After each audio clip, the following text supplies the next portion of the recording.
Chiuse la Marca, seconda in Veneto per operazioni finanziarie sospette. A lanciare l'allarme la direzione investigativa antimafia, sotto la lente l'altissima circolazione di denaro contante.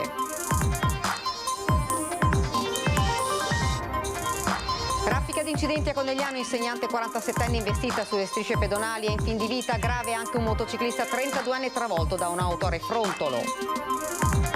Monta la polemica a Treviso per la chiusura delle scuole giovedì prossimo. Su quando il Giro d'Italia arriverà in città, il PD attacca il sindaco, l'arrivo si poteva fare al Sant'Artemio.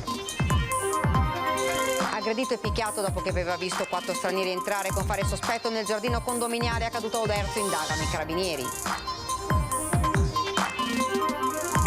Ladri di carburante in azione stanotte a Villorba, presi di mira un furgone e uno scuolabus, arrestato dai carabinieri un giovane albanese, il resto della banda è riuscita a fuggire. 32 dipendenti su 120 previsti, ispettorato del lavoro sotto organico, la CGIL lancia l'allarme, si rischia di Far West nel territorio. Taglio del nastro per l'ossessione della bellezza, nuova mostra promossa da iDesign Festival con le opere di Creto Munari a Santa Caterina fino al 17 di luglio.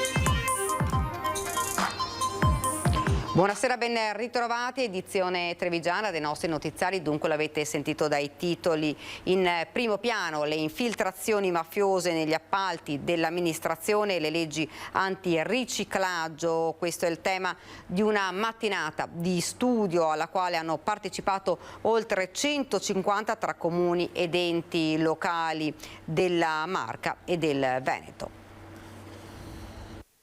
Treviso, dopo la provincia di Verona, c'è un numero elevato di segnalazioni e operazioni sospette. La Marca seconda nel Veneto per operazioni finanziarie in odore di mafia. A sottolinearlo il colonnello Paolo Storoni, capo centro della direzione investigativa antimafia del Triveneto. Ci sono delle criticità che devono far riflettere.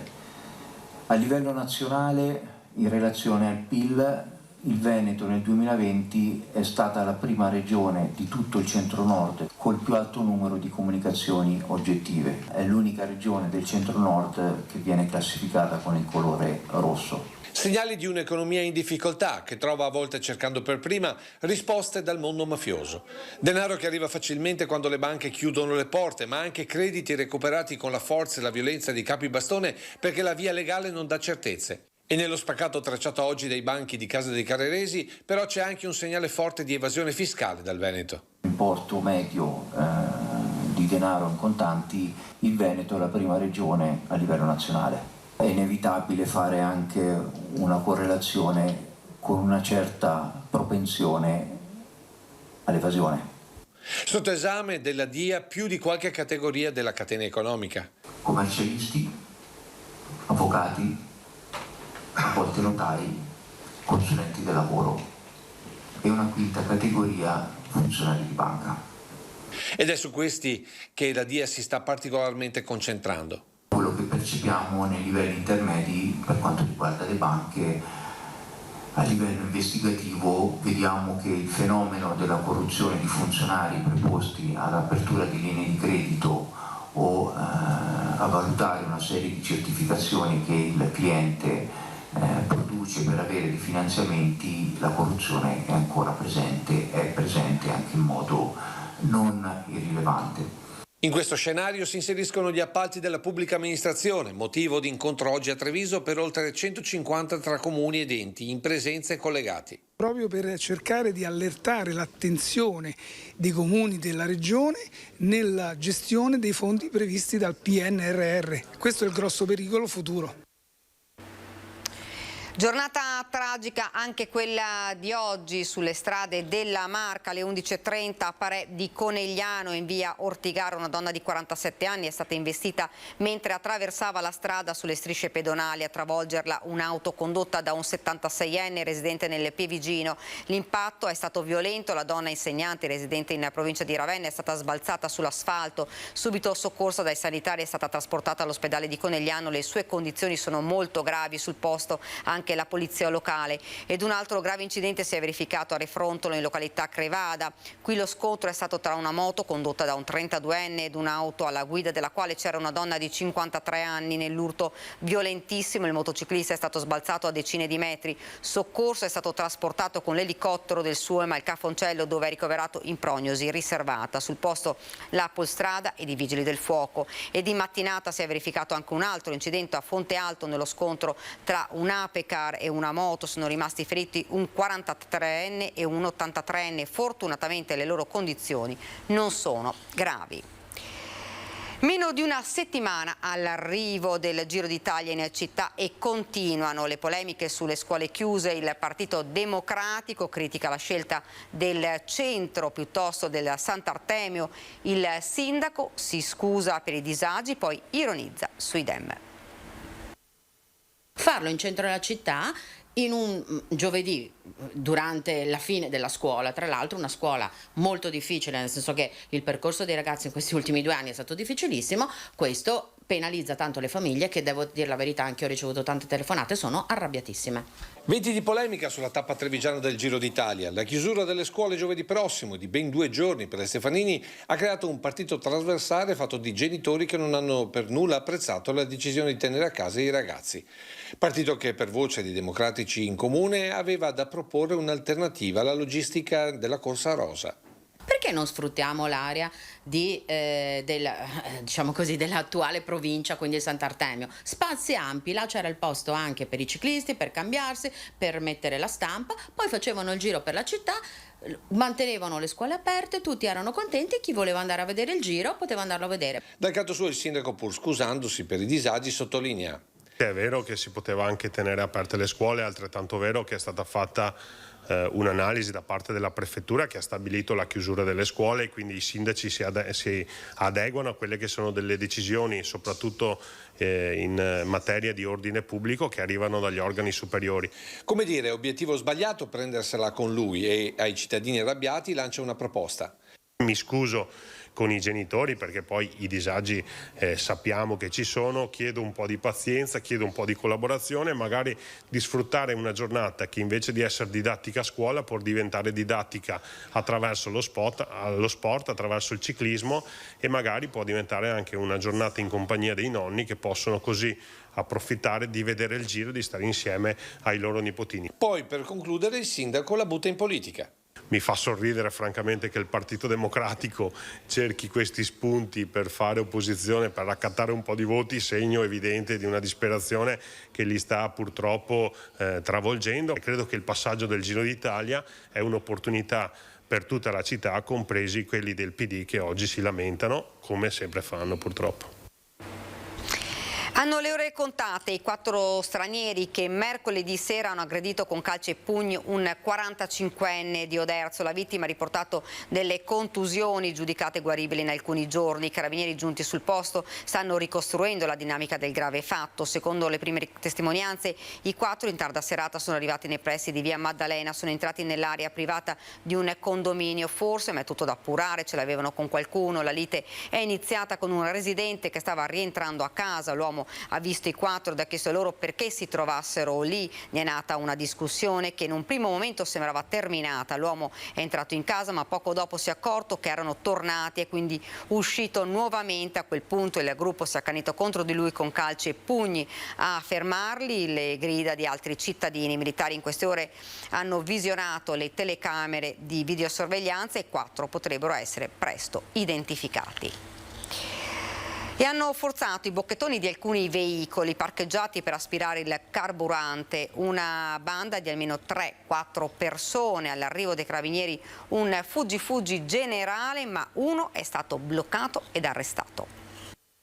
Che il carburante costi molto di più, questa è una certezza. Così un gruppetto di giovani ha pensato bene di andarlo a rubare. Nella notte 3 o 4 ragazzi hanno raggiunto furtivamente un parcheggio a Villorba e senza pensarci un attimo hanno forzato il bocchettone di un furgone e di un pulmino scolastico. Armati di tubi per aspirare il carburante e taniche da riempire, hanno iniziato l'operazione furto, ma non hanno pensato ai cittadini, l'estate, il caldo e la gente che nonostante la tarda ora una passeggiata la fa volentieri. Così qualche qualche residente ha visto movimenti sospetti intorno ai mezzi. Immediatamente è stato chiamato il 112. Sul posto in pochi minuti è arrivata una pattuglia dei carabinieri di Treviso.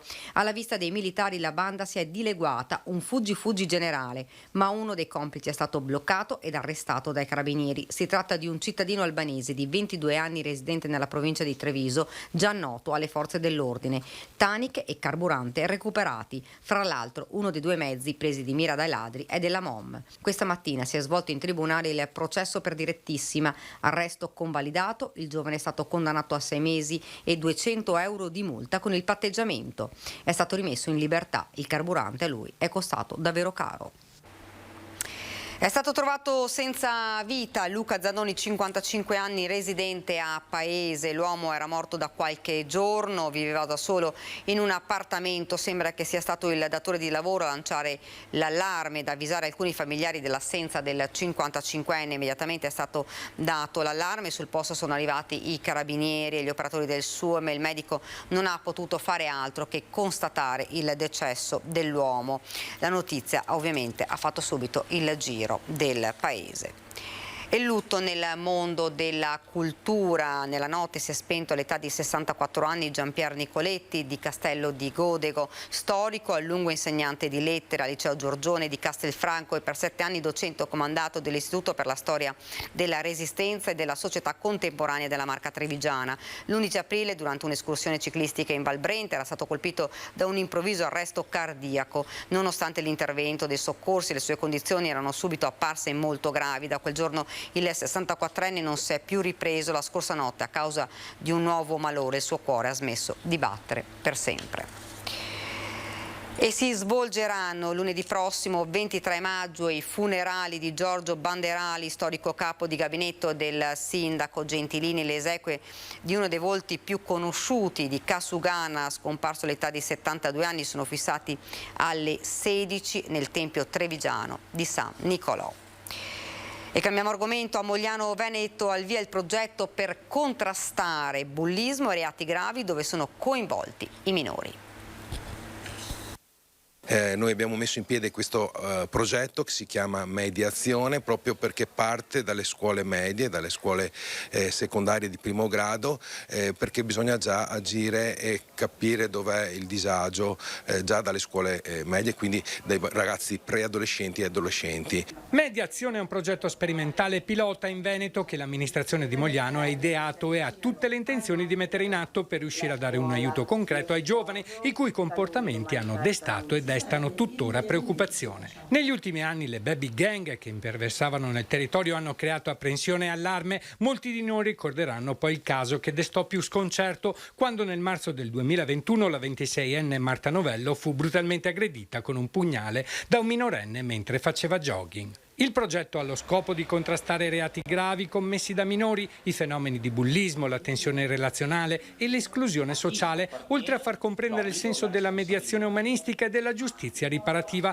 quali alternative alla risoluzione dei conflitti, metodi efficaci soprattutto quando nei reati sono coinvolti i minori. Nel caso di un giovane che appunto si trova a essere un agente di reato, potremmo dire, o di qualche tipo di infrazione, spesso è bene coinvolgere anche la famiglia e la giustizia riparativa fa proprio questo, cioè coinvolge la comunità attorno all'agente di reato, attorno alle vittime. Scuole, associazioni e forze dell'ordine hanno aderito al progetto allo scopo di educare e soprattutto scongiurare eventi dannosi per il futuro dei ragazzi che devono essere educati al rispetto degli altri e della comunità. Il crescere di determinati conflitti, a mio avviso, almeno da un punto di vista teorico, sta nel fatto che manca un riconoscimento del valore degli altri e della comunità. Il modo per superare è ritornare a avere un riconoscimento del valore delle cose, cioè dei luoghi dove abitiamo, e anche delle comunità e quindi delle persone con cui condividiamo un determinato spazio.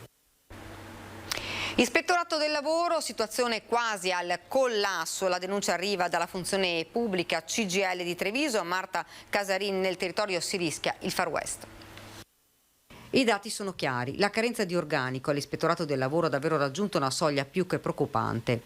A denunciare la situazione che definisce quasi al collasso è la funzione pubblica della CGIL di Treviso. Si pensi che delle 120 figure che dovrebbero starci, oggi in ispettorato lavorano 32 persone. Di queste 32 persone, 5 persone sono comandate e quindi di fatto provengono da altre amministrazioni. Con un decreto uscito ad aprile ci stanno dicendo che queste 5 persone entro il 31 di dicembre e nella fattispecie per queste 5 entro settembre, perché i loro comandi scadranno a settembre, dovranno rientrare nelle amministrazioni di origine. Per quanto riguarda il reintegro dei 5 lavoratori, dice: siamo pronti a promuovere e sostenere la protesta del personale. La richiesta al Ministero del Lavoro è quella di aprire le mobilità volontarie e fare in modo che questi 5 risultino essere definitivamente nell'organico dell'ispettorato, ma soprattutto aprire il prima possibile a nuove assunzioni attraverso concorsi pubblici.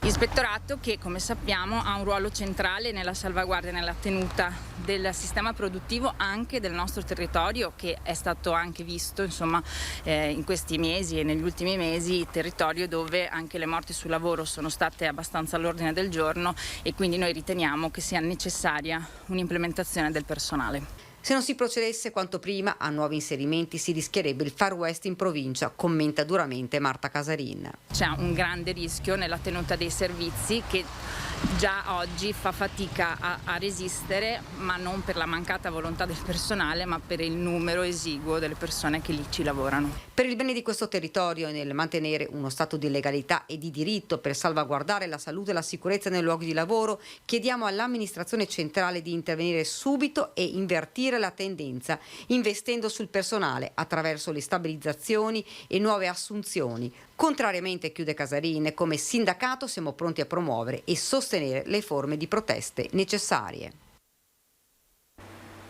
Ed ora ci fermiamo per qualche istante di pubblicità.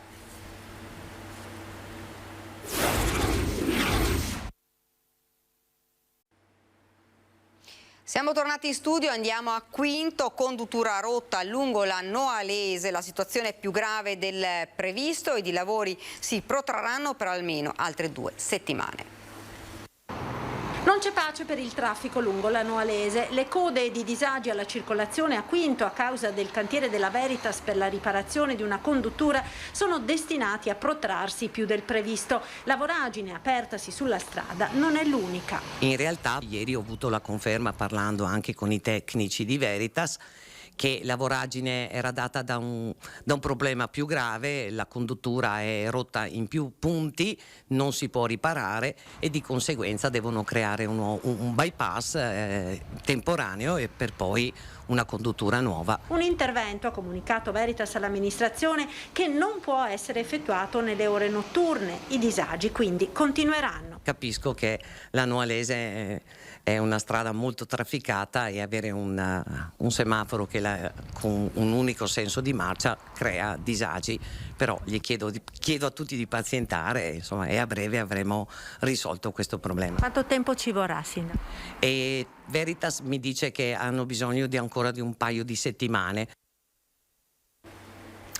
Epatite C, partito lo screening gratuito per diagnosticare precocemente l'infezione che nella maggior parte dei casi rimane silente per anni. Nella Marca potrebbero esserci tra le 6.000 e le 7.000 persone che hanno l'epatite C senza saperlo, una malattia che può avere conseguenze e ora si può curare. È rivolto a tutte le persone nate tra il 1969 e l'89. È partito anche nella Marca lo screening gratuito per l'epatite C. Con un semplice prelievo del sangue è possibile diagnosticare l'infezione che nella stragrande maggioranza dei casi rimane silenziosa per molto tempo. Le epatiti acute C che si verificano sono pochissime, quindi sembrerebbe un problema che non esiste. In realtà la maggior parte, la stragrande maggioranza delle epatiti C sono infezioni che non si manifestano e rappresentano circa l'1% della nostra popolazione. In provincia di Treviso quindi potrebbero esserci tra le 6 e le 7.000 persone infettate dall'epatite C senza saperlo. Se uno non lo sa, la malattia comunque inesorabilmente va avanti progressivamente nel tempo, nel corso di anni, ma diversi anni e decenni, può sviluppare, oltre nella metà dei casi, nella cirrosi epatica e anche poi in complicanze tumorali più importanti. Sottoponendosi allo screening si può quindi diagnosticare precocemente l'infezione e curarla. Da qualche anno è disponibile una terapia estremamente efficace per curare questa epatite C rispetto ad altre infezioni, quindi la disponibilità del trattamento è quella che ha indotto, perché si va su percentuali di guarigione che vanno oltre il 95%. L'accesso allo screening è libero e gratuito, è sufficiente prenotare l'appuntamento sul sito dell'ULSS 2 e recarsi a fare il prelievo. Ampliamento del liceo Giorgione di Castelfranco Veneto. La provincia di Treviso ha approvato il progetto esecutivo del primo stralcio di lavori. Il costo complessivo dell'operazione per la realizzazione del primo stralcio ammonta a oltre 3.700.000 euro. Il progetto riguarda il primo stralcio del progetto complessivo con l'edificazione di un edificio composto da 15 aule, laboratori e spazi polifunzionali unito fisicamente all'esistente. Il nuovo edificio sarà moderno, tecnologico, a consumo energetico quasi zero e totalmente antisismico. Prosegue il costante lavoro di ammodernamento e messa in sicurezza e costruzione di nuovi edifici scolastici, spiega Stefano Marcor, presidente della provincia di Treviso. E questo pomeriggio a Treviso, lungo la Restera, si è svolta una passeggiata di sensibilizzazione sul tumore ovarico. Mai più in silenzio, questo è lo slogan scelto per la passeggiata organizzata dalle unità operative di oncologia e ginecologia del Cafoncello insieme all'Associazione Pazienti Alleanza contro il tumore ovarico per sensibilizzare le donne su questa neoplasia grave e poco conosciuta. In Italia sono circa 230.000 le donne che soffrono di un tumore ginecologico e ogni anno si registrano 18.000 nuove diagnosi. Credo che sia una bellissima iniziativa e il supporto dell'azienda ULSS che credo sia fondamentale per essere insieme alle donne, con le donne in questa marcia che serve a sensibilizzare le donne su un problema che è importante, che è quello dei tumori dell'apparato genitale femminile, in particolare l'ovaio e l'utero. Purtroppo questo è un tumore tra i peggiori perché la diagnosi avviene sempre in un periodo tardivo, quando la malattia è già in uno stadio avanzato. Questa è la sfida che dobbiamo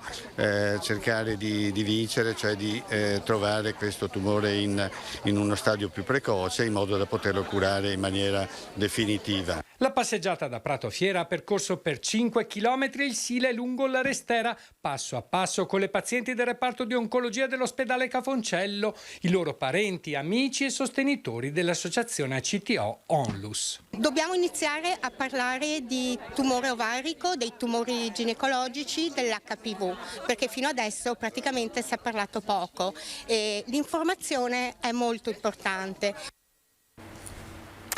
Taglio del nastro per l'ossessione della bellezza, nuova mostra promossa da iDesign Festival con le opere di Cleto Munari a Santa Caterina fino al 17 di luglio. Per la mostra L'ossessione della bellezza al Museo di Santa Caterina è arrivata persino la Porsche disegnata da lui, Cleto Munari, che nel corso della sua lunga carriera con la sua matita geniale si è mosso con eleganza tra gli schizzi e i disegni dei suoi numerosi amici, noti architetti, artisti, designer e letterati come Scarpa, Sottas, Mendini, Dario Fo, Ferlinghetti, Ferrari e tanti altri ancora. Dalla carta alla materia il passo è stato breve e Munari è riuscito a creare preziose opere d'arte da collocare nell'ambiente domestico o da indossare. A Santa Caterina sono esposte più di 80 opere che hanno conquistato per la loro bellezza la meraviglia di tutti. Lo spazio è quello che è, però diciamo che viene rappresentato bene quello che Cleto Munari ha fatto in questi 45 anni. Si troveranno arredi, gli argenti, i gioielli, penne stilografiche, gli occhiali, troveremo anche i vetri e delle ceramiche, quindi c'è veramente un mondo incredibile. Molte rarità. Molte rarità, sì, alcune sono dei pezzi storici, quindi raccontiamo proprio anche la storia del design, iniziando dalle posate che Cleto Munari ha fatto per Carlo Scarpa, da là è partita l'avventura di Cleto nel mondo del design. Cleto Munari, artista poliedrico, con la sua arte è stato in grado di rompere i canoni tradizionali. Conosciuto in tutto il mondo per i suoi lavori, ha avuto intuizioni straordinarie. Il maestro Munari, quando però parla di design contemporaneo, diventa scettico e anche un po' malinconico. In Italia, negli anni 70, quando ho cominciato, delle pietre miliari nel mondo design si chiamavano Sozzas, Magistretti, Castiglioni, Cacciadominioni, e c'erano 5-6 personaggi importanti. Oggi personaggi importanti non se ne vedono, anche perché oggi mi sembra uno scoppiazzare continuo, poi tramite l'internet la gente prende spunti da personaggi che sono in Cina, in Africa, praticamente, ma non c'è, per quanto non c'è creatività. Ed ora invece vediamo come sarà il tempo in questo fine settimana. Sentiamo il generale Giancarlo Iannicelli.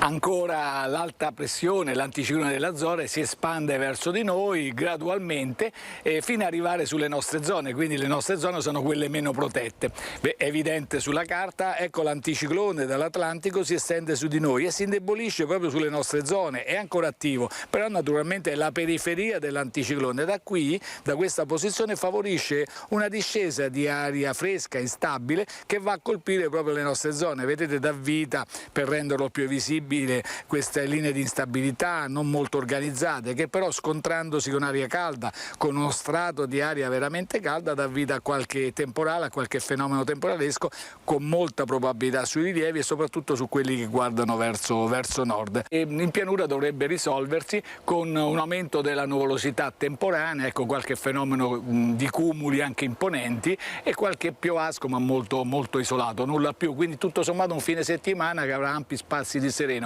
Poi con la prossima settimana l'anticiclone avanzerà ancora di più verso di noi. Questo vuol dire tempo stabile per quasi tutta la prossima settimana, con temperature estive veramente, le minime intorno ai 18-20 gradi, le massime oltre i 30 gradi. E ricordo che si parla sempre di temperature rilevate all'ombra, quindi al sole sono molto ma molto più alte. I venti saranno di direzione variabile, naturalmente con il caldo comincia la brezza di mare lungo le coste, naturalmente durante il pomeriggio. Per quanto riguarda il mare è previsto poco mosso. È tutto. Un pranzo solidale per sostenere l'EMPA di Treviso, che da anni soccorre e aiuta gli animali abbandonati o maltrattati. L'estate da sempre è uno dei periodi peggiori sul fronte abbandono degli animali. Ne sa qualcosa l'EMPA, che quotidianamente soccorre animali lasciati dai proprietari o maltrattati. Quest'anno l'associazione ha deciso di organizzare un pranzo solidale vegetariano, un modo per aiutare indirettamente tutti quegli animali salvati dalla strada e non solo. Sono invitate anche famiglie, bambini, sarà una cosa molto piacevole, all'aperto, ci sarà la possibilità di stare insieme agli animali, di passeggiare, di giocare, abbiamo il boschetto, quindi siete tutti benvenuti. Per trascorrere una giornata diversa in un boschetto immersi nel verde, ma soprattutto circondati da tanti animali, bisogna prenotarsi al numero 389 6453 200 oppure andando sul sito Facebook di EMPA Treviso. L'appuntamento è alla fattoria Rio Selva, Preganziol. Vi aspettiamo, io e il mio amico di Spettosone coccolone, molto coccolone ma altrettanto dispettosone, posso garantire. Ed ora siamo invece alla nostra pagina da Belluno e provincia.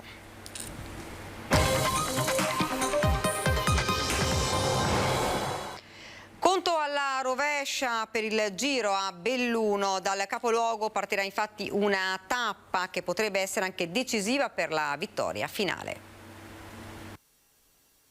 Si avvicina il giorno in rosa per Belluno, il sabato in cui il capoluogo sarà sede di tappa.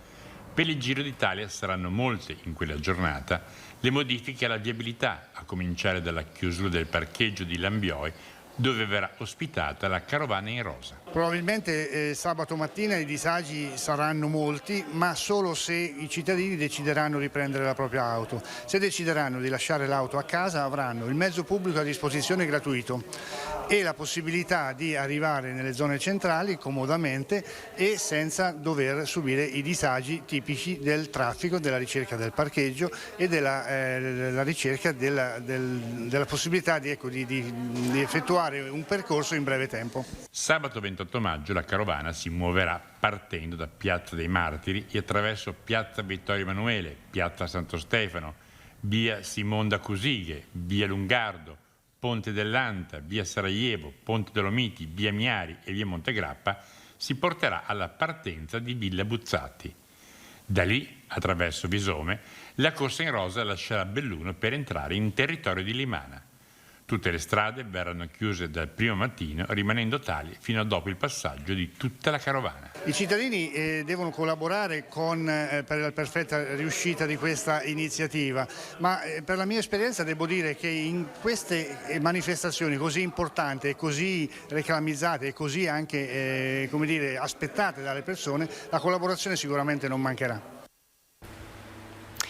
Una lettera appello ai candidati sindaco di Belluno per ricostruire una comunità educativa in un tessuto urbano non destrutturato in un contesto di opportunità, è quanto ha sottoscritto l'associazione Cittadini per il recupero della Gabelli, che fa il paio con una medesima iniziativa lanciata un mese fa dai giovani di Belluno, Alza la voce.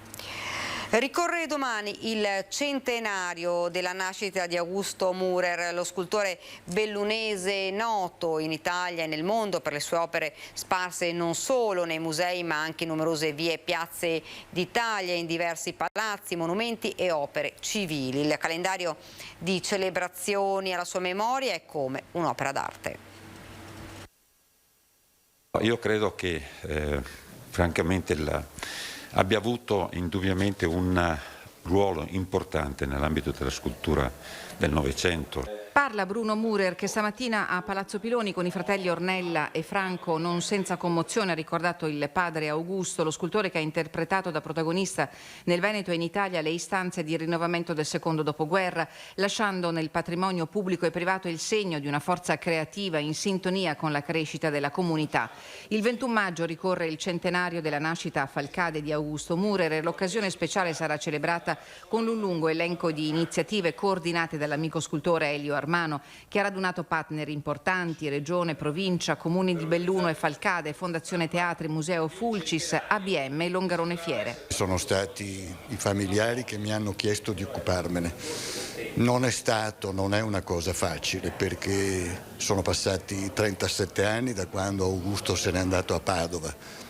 E in 37 anni si dimenticano tante cose. L'evento più atteso è senza dubbio la mostra ospitata dal prossimo 30 giugno al Museo Fulcis di Belluno, con il patrimonio messo a disposizione della famiglia di Mürer. Ma già dalla metà del prossimo mese il suo laboratorio a Molino di Falcade, a Rinato Museo, aprirà i battenti al pubblico. E poi le tappe a Canale d'Agordo, Longarone, Vittorio Veneto, Vicenza, Pieve di Soligo e Venezia, con un appuntamento oltreoceano a Caxias do Sul, nello stato del Rio Grande, per ricordare lo scultore, le cui opere sono conservate anche all'Ermitage di San Pietroburgo. Era una persona estremamente aperta, di una grandissima generosità. È stata una persona squisita. Ed ora invece guardiamo il servizio relativo alla lettera appello ai candidati sindaco di Belluno per ricostruire una comunità educativa. Non chiudere mai gli occhi alla cultura, l'importanza sociale che i luoghi di aggregazione culturale hanno, alla necessità che Belluno diventi un riferimento per la cultura. L'appello manifesto del collettivo di musicisti Belluno Alza la Voce assume un ruolo centrale nel dibattito politico di questi giorni. Un sasso lanciato nell'acqua i cui cerchi concentrici si stanno estendendo, perché il cuore di quel messaggio va oltre la comunicazione ai candidati a sindaco e mette a fuoco ragioni più care, come quelle dell'educazione per l'associazione Cittadini per il recupero delle Gabelli, che oggi rilanciano ponendo l'attenzione sulle emergenze educative di questo tempo. È proprio questa esigenza che noi sentiamo di sollecitare la nostra comunità bellunese a pensare a come anche il centro storico possa essere una opportunità educativa. L'associazione, nata 10 anni fa guardando prioritariamente alla scuola Gabelli come edificio scolastico, oggi mira al contesto educativo squarciato dalle prolungate restrizioni della pandemia, all'allarme lanciato dal Garante per l'infanzia che richiama le istituzioni pubbliche a intervenire in tempo. I ragazzi vanno accompagnati, i primi interlocutori sono sicuramente le famiglie, ma le famiglie non vanno lasciate da sole. Servono patti educativi di comunità, ha spiegato Sara Serbati, ma la ricetta deve essere trovata insieme, un cammino verso la costruzione di un ecosistema educativo in una prospettiva di opportunità per le nuove generazioni. Ed è davvero tutto per questa edizione del nostro telegiornale, vi lascio le previsioni del tempo, grazie davvero per averci seguito e arrivederci.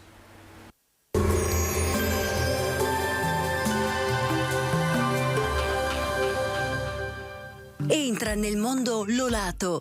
Da oltre 40 anni un team di professionisti per migliorare la qualità della tua vita. Centro del piede con servizi di podologia, laboratorio per la produzione di plantari e calzature su misura. Benvenuti al meteo.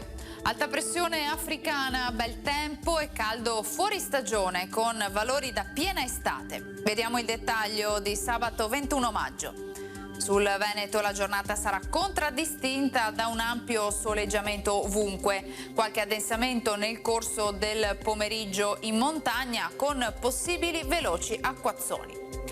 Temperature in aumento, si sta rivelando davvero un maggio rovente, lo vedete, con minime tra 12 e 19 gradi, massime comprese invece tra i 26 e i 32 gradi, quindi clima piuttosto afoso. Ci spostiamo ora sul Friuli Venezia Giulia, anche in questo caso cielo sereno o velato, sulla zona montana al pomeriggio possibili locali rovesci. Temperature minime sui 13-18 gradi, massime sui 26-30 gradi. Infine diamo uno sguardo alla situazione del Trentino Alto Adige, tanto sole anche qui, qualche annuvolamento ma in genere innocuo. Temperature minime intorno ai 16-18 gradi, massime sui 31-33 gradi all'incirca. Dal meteo di Antena 3 per ora è tutto, grazie per l'attenzione, arrivederci.